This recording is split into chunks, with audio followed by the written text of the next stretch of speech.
कोल लोक मंडल गणेश उत्सव में आए हुए सभी गणेश भक्तों का हार्दिक स्वागत करता है। हर साल की तरह इस साल भी गणेश दर्शन में आपके सामने प्रस्तुत कर रहे हैं श्री कुबेर गणेश की कथा। पौराणिक कथाओं के अनुसार धन के देवता कुबेर ने देवताओं के समक्ष अपनी धन दौलत एवं ऐश्वर्य का दिखावा करने हेतु अपने महल में एक महाभोज का आयोजन किया। शिव परिवार को भी महाभोज का निमंत्रण देने के लिए कुबेर जी कैलाश पर्वत पर पहुंचे। प्रणाम कुबेर जी, पधारिए। कहिए, आज कैलाश पर कैसे आना हुआ?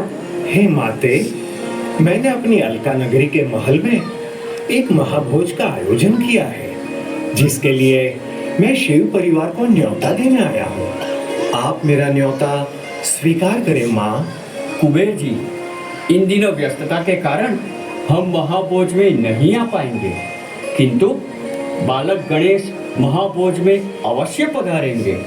जैसी आपकी इच्छा भोलेनाथ, अब मुझे आज्ञा दीजिए। महाभोज के दिन आमंत्रित देवी देवता कुबेर की अलका नगरी के महल में पधारने लगे। गणेश जी भी अपने वाहन मूषक के साथ कुबेर के महल में पधारे। सभी देवी देवताओं ने कुबेर से प्रथम पूजनीय श्री गणेश के लिए शीघ्र ही भोजन का प्रबंध करने को कहा। कुबेर ने भी तुरंत ही अपने सेवकों को भोजन परोसने के लिए आज्ञा दी। आज्ञा मिलते ही सेवकों ने गणेश जी को सोने चांदी के बर्तनों में विभिन्न व्यंजन परोसना शुरू कर दिया।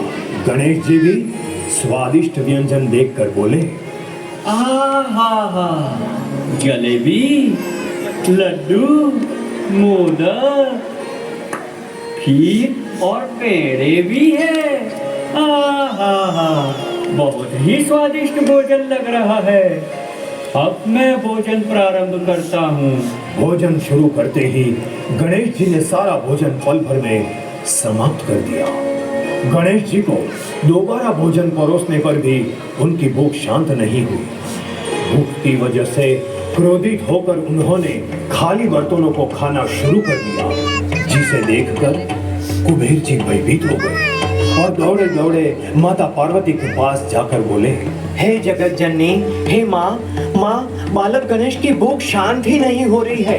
अब आप ही कुछ रास्ता दिखाइए माँ, कोई उपाय बताइए माँ, कोई उपाय बताइए।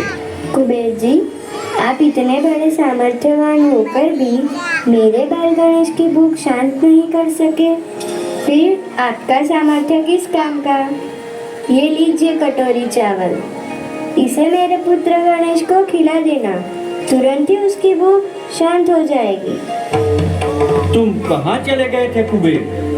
मुझे और भोजन चाहिए। हे गजानन, मुझे अपनी गलती का एहसास हो गया है, मुझे माफ कर दीजिए। आपकी माता ने आपके लिए ये एक कटोरी चावल भेजे हैं, इसे ग्रहण कीजिए प्रभु। ठीक है, लाओ यह एक कटोरी चावल, मैं अभी ग्रहण करता हूँ। चावल खाते ही गणेश जी की भूख शांत हो गई और कुबेर को सबक सिखाकर गणेश जी भी अपनी लीला समाप्त करके कैलाश की ओर लौट गए। इसी प्रकार गणेश जी ने कुबेर महाराज का घमंड तोड़ा और संदेश दिया कि किसी को भी अपने पद, प्रतिष्ठा एवं धन वैभव का अभिमान नहीं करना चाहिए और हमेशा धर्म के अनुसार ही आचरण करना चाहिए। बोलो श्री गणपति गजानन महाराज